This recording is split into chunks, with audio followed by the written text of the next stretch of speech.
So I have done videos where I talk about don't come to Canada if, why immigrants leave Canada, and mistakes that newcomers make when they travel to Canada. What I'll be talking about is who should come to Canada and who is Canada right for. Something you need to understand is that there are many people out there that will always be there telling you that they have been in Canada for many years and they have been experiencing significant challenges in Canada, where they talk about not having enough money, they talk that they can't find house, they talk that housing is just ridiculously expensive, they say that Canada is not the same place anymore. Like, there are many things that people have been saying about Canada. For example, I got a message from someone recently and she was like, you just came to Canada, that's why you're saying good things about Canada, but you need to be here for like 3 more years and then you'll see what Canada really is like. And then I replied and I was like, oh, I've been here for 5 years. So what do you have to say now? So before you were like, oh, well, you haven't been here long enough, so that is why you're saying good things now. But let's see in the future what it's like. Anywho, I've been in Canada for 5 years and I still genuinely do not believe that Canada is completely unaffordable. In general, when I think about my life back in my home country, I am from the country of Jamaica. And when I think about Jamaica and I compare Jamaica versus Canada, and I think about where I was in Jamaica and what the income was like, what life was like versus the life I have in Canada, the lifestyle that I have in Canada is way better. So who should come to Canada? I truly believe that the success that you will feel in Canada really does depend on where you were back in your home country.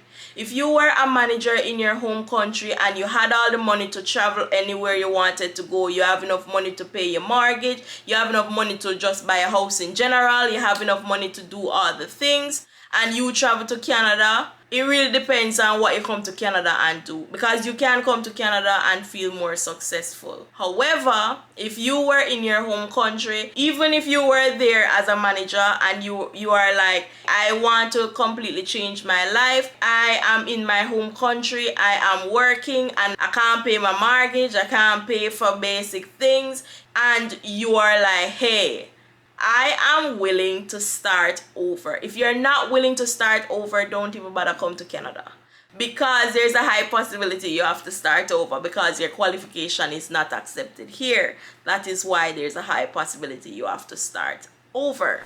Yes, if you're willing to start over, if you're in that managerial job and you're like, this is not doing what I want it to be doing, you can come to Canada, work in the same managerial job and make way more money.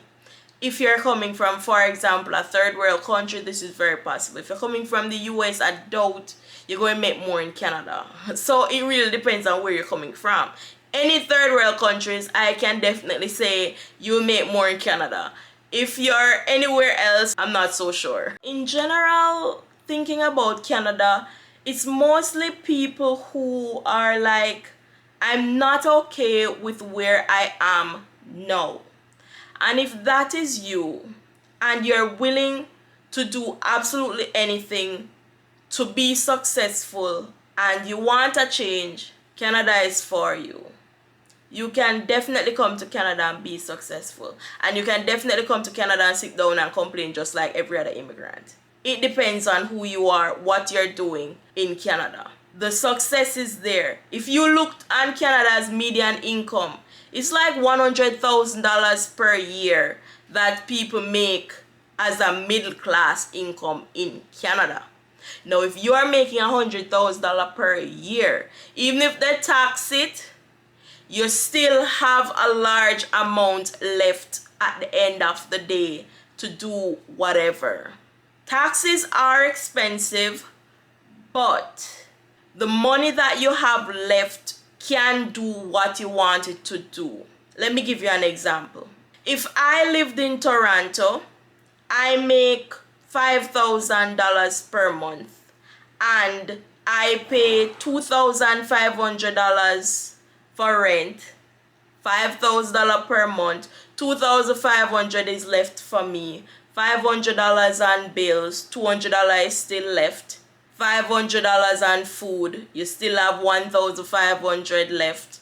You already cover food, you already cover all your bills, and you still have $1,500 left, and you're paying an expensive rent. After that, like a gym membership, if you want a gym membership, is like $60 per month. If you want additional things, it's not that much. If you spend about $200 per month on shopping, you still have a lot left. So you still can do a lot if you are making a high income.